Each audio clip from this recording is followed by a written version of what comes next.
আসসালামু আলাইকুম। রমজান শুরু হয়ে গেছে। আজকে মাহে রমজানের দ্বিতীয় দিন। আমাদের এলাকায় রাস্তার পাশে, আমাদের এলাকায় আমার মনে হয় সমস্ত বাংলাদেশি বিভিন্ন রকম ভাজা পোড়া নিয়ে ইফতার নিয়ে বসে থাকে এবং অধিকাংশ মানুষ এই পেঁয়াজ, বেগুনি, ডিম চপ, আলু চপ এরকম ভাজা পোড়া দিয়ে ইফতার করেন। আমার মনে হয় এটা ঠিক না।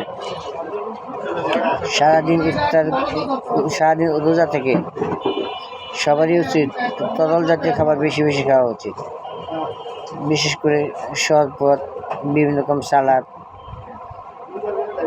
তরমুজ, বাঙ্গি ইত্যাদি খাবার। খেজুর অবশ্যই রাখবেন। আমি সাধারণত এগুলো খাই না।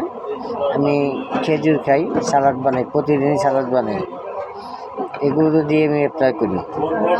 নামাজ পড়ে এসে পরে ভাত খাই। আমি এইভাবেই সাধারণত চলি রমজান মাসে। সালাদ, খেজুর, দু একটা ফল অবশ্যই আমার আইটেম হিসাবে প্রথম থাকে। এরপরে নামাজ পড়ে এসে সাধারণত ভাত খাই। ধন্যবাদ।